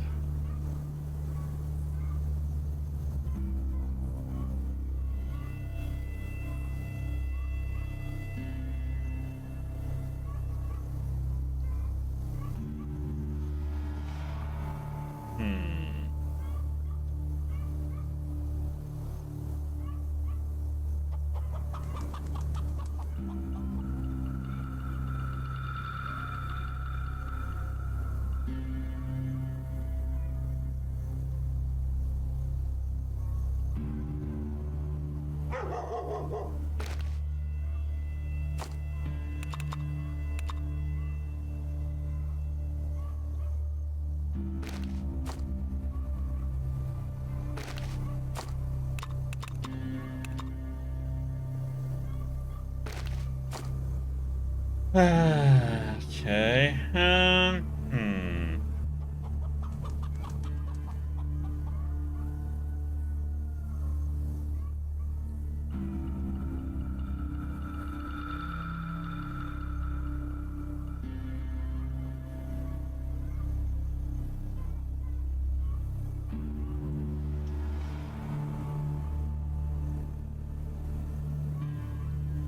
Damn, those fangs are expensive.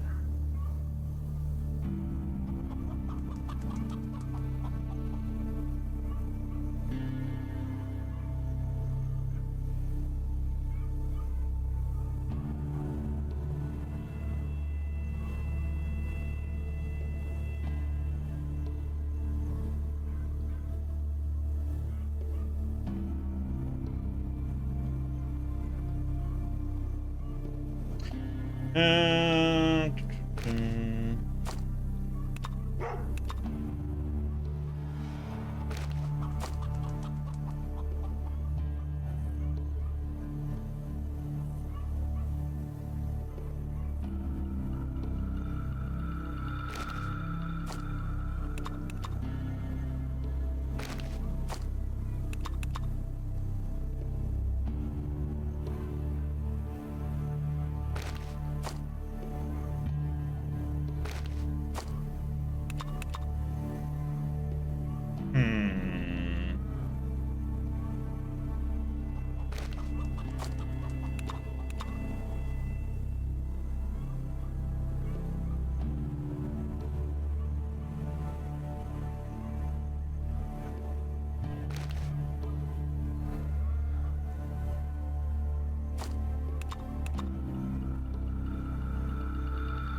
Yeah, we pay one more.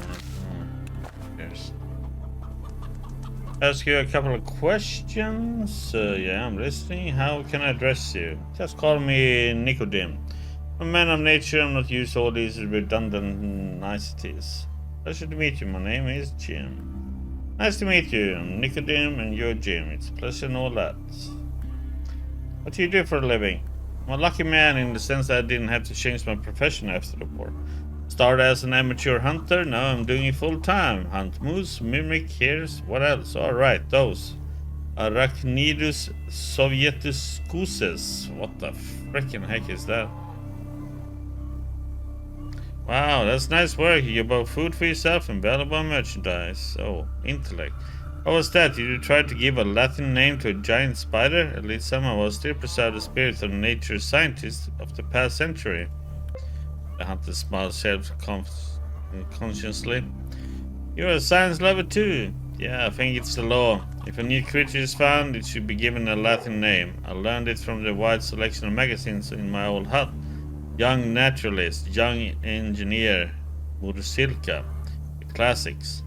By the way, hey, that's right. I long wanted to give some of them away. Maybe you know some child or several kids.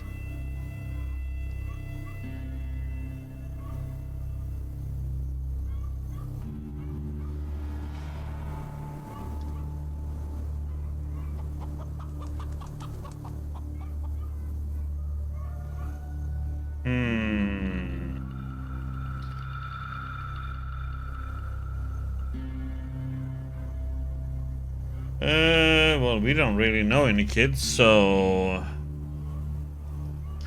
don't really know any kids. Sorry.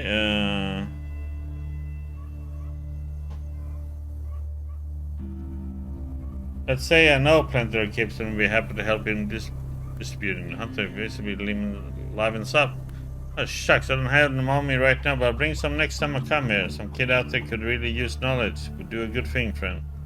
Just don't forget about it. Can I ask something else? What can you tell me about this place? Otranoi is like a rabbit hole between a wolf's den and a bear's lair. It's a cozy place, but only until the wolf and the bear start digging it up. Or until a hunter finds it and places a trap at the entrance. Got it. Can I ask you something else? Perhaps you heard some interesting rumor? Far in the north, beyond the march, I often cross paths with another hunter, Nikolai. He's a smart fellow, even writes poetry, but in our down-to-earth business, he's a wolf expert. I personally hunt those gray son of a bitches when there is no other game around. But Nikolai has clients in Krasnameni to whom he sells furs and fangs. He even dragged me into this venture once. We shot a couple and decided to call it a day. The sun was setting fast, and let me tell you, the forest in that area is one heck of a tricky bastard. I see, but please continue. It's always twilight there because of the trees, and in the late evening, as it was in our case, it's pitch dark. It was so dark, in fact, we had to feel our way around the path. But when we finally got out of the thicket, my god, it felt good. The Hesperius star was shining bright, a gentle breeze was blowing. The dew in the grass sparkled in the starlight. The water in the spring was like a diamond snake. Suddenly Nikolai poked me in the side. What did he want? Look, he said. You're not the only one charmed by the scenery. I turned around and saw a wolf just a couple of meters away from my tent. At least I think it was a wolf. Thing was lying on its back, legs in the air, head bent on an unnatural angle. Staring at the sky, motionless. Tell me now, why would a gosh damn animal want to look upwards? No idea. I shouted and the critter jumped up and ran into the forest on all four, but its head still raised almost vertically as if its neck had been raw. Some will say it's just a mutation, but the wolf was born a freak, but Nikolai thought differently. He clears his throat and stretching his arm with pathos pronounces with emotion. The years go by and ages pass, but living creatures are no dream. They keep on living and surpass the laws that once were true, it seems. I even learned it by heart, that's how much I liked it. It was a new moon then. And I noticed that when the moon is crescent, my memory really begins working 100 times better. Yeah, eyes can play tricks on you sometimes. Listen, there's something else I want to ask. No, that's it. Question is, should I buy some more of these pelts? So we have them.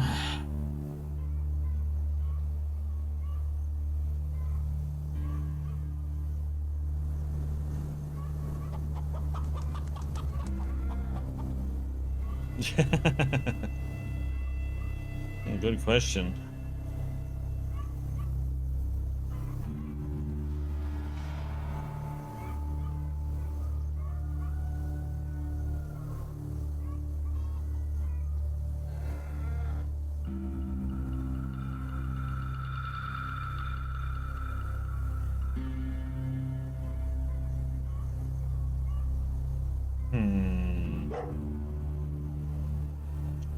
I think I'm gonna get these three.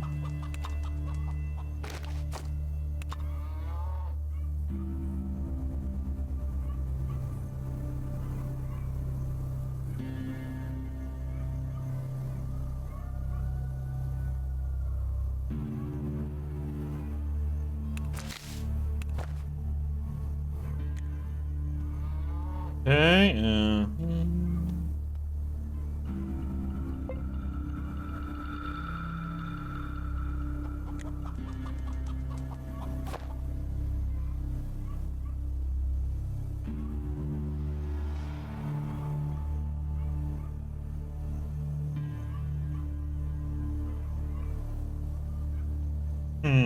a third tier spiked glove.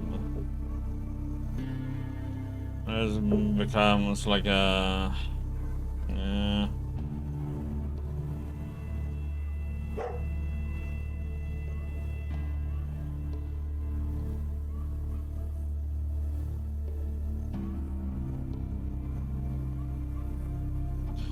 I want a rope, damn it! Why is it so difficult to find rope now? Oh.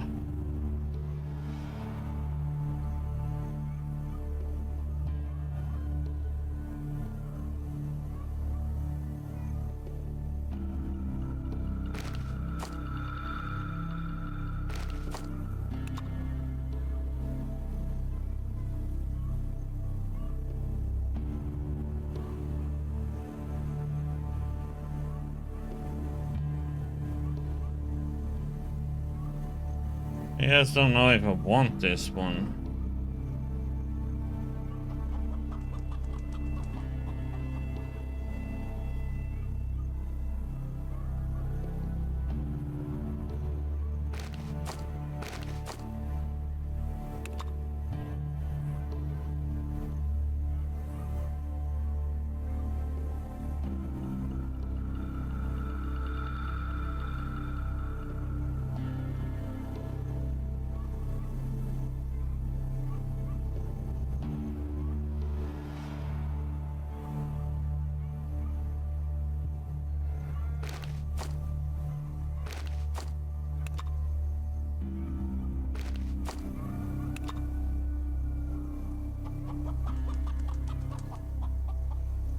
Well, I guess we can get it.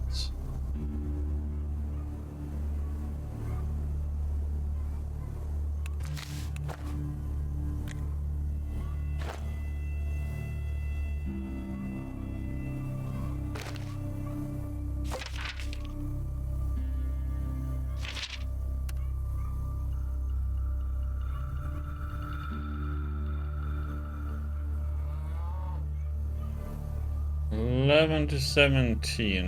It's martial arts.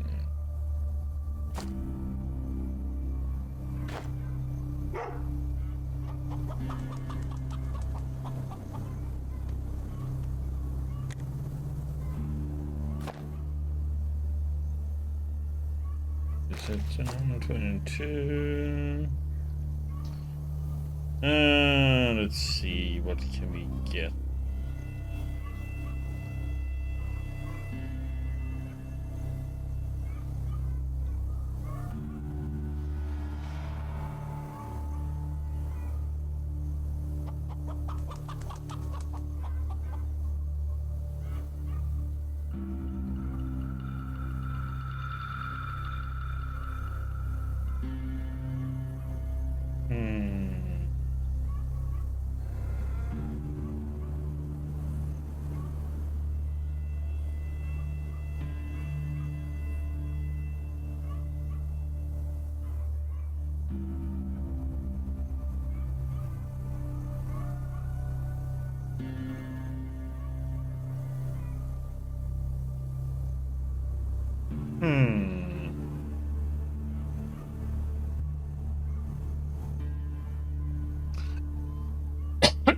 I guess it's round ammo.